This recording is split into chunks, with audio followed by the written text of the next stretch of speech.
Hey, everybody. Welcome back to episode 22 of Better Wife, Better Life.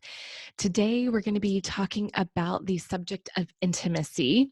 And I kind of want to cover all the different gamuts of this word. So, we're going to be just kind of doing a brief summary and conversation around emotional, physical, social, and maybe even spiritual intimacy. So, in the context of romantic relationships, I believe that all of these different levels of intimacy and different types of intimacy can really enhance the connection that we have with our partners. Or if you're single listening to this, the potential connection that you could have with a partner, much less all of the other people in your life, family and friends, and just all the relationships that are not romantic.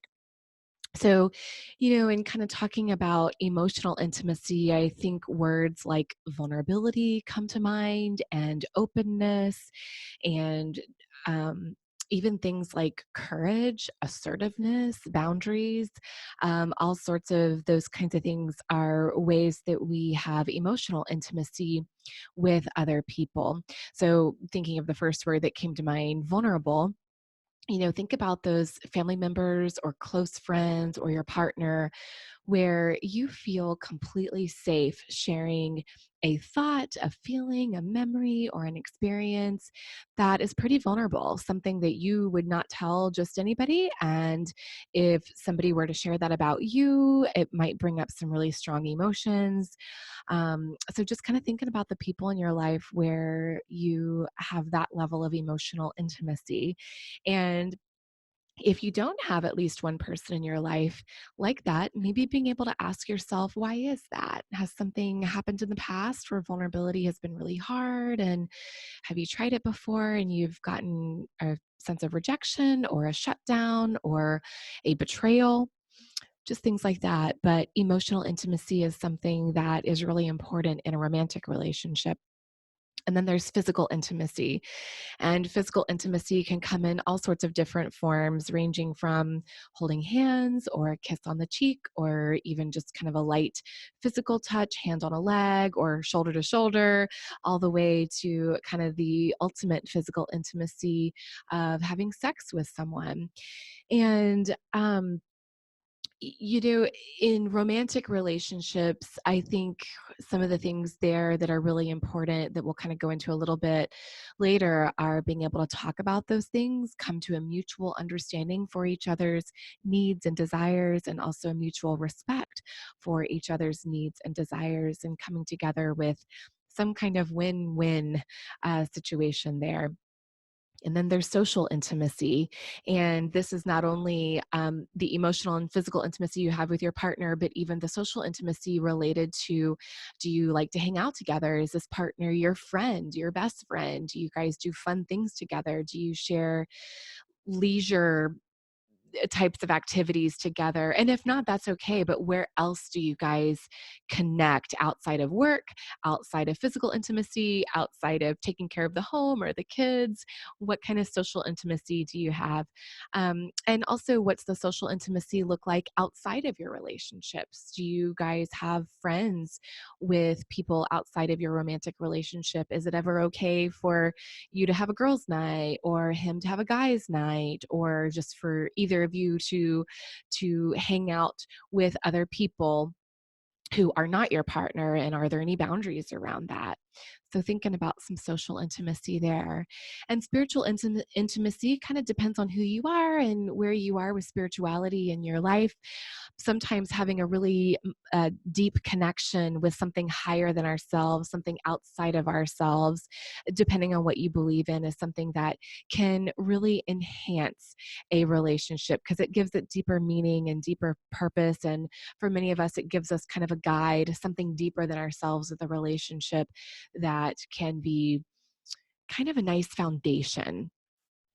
So, with Jake and me, in terms of emotional intimacy, we really like to have a lot of conversations with each other and try and have a deeper understanding of who the other person is, what their needs, wants, and desires are. And we really, over the course of our relationship and marriage, have really tried to make this a very safe space for each other. So I would say at this point, we do fairly well with being able to be vulnerable with each other. Now, there are definitely moments we need to kind of have a little bit of space or a little bit of a deeper understanding and kind of come back from any defensiveness and come in with more openness. Um, but I would say with where we started, this has really become so much better in our relationship, but it's taken some work. It doesn't come easy, and I can only imagine with continued work where it will be in 10 years, So I could be looking back on this episode at that time going like, "Oh my gosh, I thought it was good, but now it's really good." So who knows? Um, with physical intimacy, I won't go into too many details just because I have no idea what family members might be listening to this podcast. But what I will say is that gosh, and especially being on different schedules and just all the travel and kind of different work schedules and all that in our marriage, Jake and I, we really try and practice having open conversations about this and meeting each other where we are. And physical touch is one of my top two love languages, whereas it's not one of Jake's. And so, I think I told you guys earlier, like even just when we're having a conversation, he'll just do something like put his hand on my leg or hold my hand or something like that. So I know that those things don't necessarily come naturally to him, and they're not really ways that he feels super connected, at least not as much as I do. Um, but those are ways for Jake that he will, on his own accord, practice that physical intimacy with me. In social intimacy, Jake and I, we do have friends outside of each other, and we're really respectful of what that looks like and just open with each other. And so we're both totally okay if the other is hanging out with their friends and the like I'm at home or he's at home or whatever. Um, we are just open with each other about all of that. And of course, we have all sorts of ways that that's okay and what's not okay. And we just really are open and we talk about that a lot. And spiritual intimacy. So Jake and I both share the same faith, and I'll just share with you guys. We are both followers of Christ, and we kind of came together even in dating with that foundation being very, very, very similar. We come from slightly different backgrounds with it. And so throughout the course of our marriage, we've really kind of talked more about what we believe and what's important to the two of us and just got each other thinking with different ideas, which has been great. But that definitely does provide a foundation for our relationship. And even in things that are very, very difficult, we're able in terms of a spiritual connection or a spiritual standard, like, right, we're humans, we just kind of come together and talk about things. And I am looking forward to the day that Jake's schedule changes so that we can actually go to church together. so um as introverted as I am, I'm totally fine going to church by myself, but so much better with my partner. So I'm looking forward to that. With clients, I talk about all sorts of different types of intimacies in their relationship. I notice a lot of times the emotional and physical really go together. So if they are really lacking in emotional intimacy or physical intimacy in their relationship, chances are the other is lacking as well. And I just see a lot of distancing. And typically, I would say it starts with a lack of emotional intimacy. There's been some breach of trust, or one person's tried to be vulnerable, and the other person has responded with kind of a shutdown or rejection or something like that, just not feeling supported. And so, for a lot of my clients, I work with a lot of women who have eating disorders. And so, this often gets played out in poor body image, and then poor body image can kind of get in the way of that physical intimacy and just not desiring it or wanting to kind of hide from it, whether it's something like just simply not having a physical relationship, not having sex, could be not uh, changing in front of the other person, things like that. And so I notice a lot the physical and emotional intimacy seem to go hand in hand with a lot of clients. And so, you know, if you're kind of in a place where that physical intimacy just feels unreachable and you don't know what to do, I give you a lot of encouragement to try out some of the emotional intimacy first and talk to your partner about this. Talk to your partner about what you need emotionally in order to connect there, and see if you guys can come together with kind of a plan or some ideas for how the physical intimacy may follow. Now, one thing I really want to kind of hone in on here, and just as a reminder, I'm really talking about things in relationships that are really normal to all of us. What I am not talking about in particular for this podcast and this level of connection I can give you guys, which is not much. I'm not talking about domestic violence. I'm not talking about sexual trauma that's either happened in the relationship or prior to the relationship, or any other huge breaches of trust. It might be an affair. I certainly believe that people can come back from that and even be stronger. But sometimes those are much bigger things that really involve more of a professional lens and a professional kind of hand in helping a couple heal from those kinds of things. So I just want to kind of set that aside for the purpose of this podcast. With social and spiritual intimacy, I also see this a lot with clients that they will sometimes do a little bit better in these areas than they will in intimacy with their partners. And so sometimes even looking at what's your spiritual and your social intimacy and how is that a little easier than other types of intimacy with your partner, and maybe even exploring, well, what makes it so easy for me to have more of this type of intimacy with my best friend or with God or my higher power, whoever that is, and just kind of noticing, what can I gain from that that I could put into my romantic relationship and the intimacy there. And that was one thing I kind of looked at before I had even met Jake. I just began to notice that, man, I have like lots of really amazing girlfriends. I like love my girlfriends. I have several best friends. I feel really connected to them. And I was just noticing that dating was so much harder. And I just was struggling to really connect at a deeper level with someone for a long period of time. It may be that I had a relationship for a few months or 6 or 8 months, less than a year, but I just often was not able to go past that year mark. And once I began exploring what is it about my deepest relationships with my girlfriends that seems to come a lot more easily to me, and I began discovering that, man, I had a lot more grace. I gave a lot more benefit of the doubt.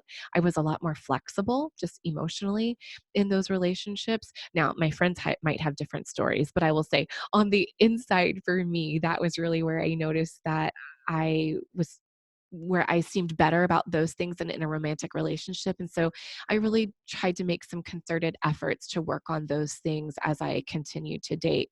And then eventually I met Jake. And even though those things still are some of my growth opportunities, they've gotten better over the years. And I have no doubt that's been something that has helped Jake and me to connect, among many other things.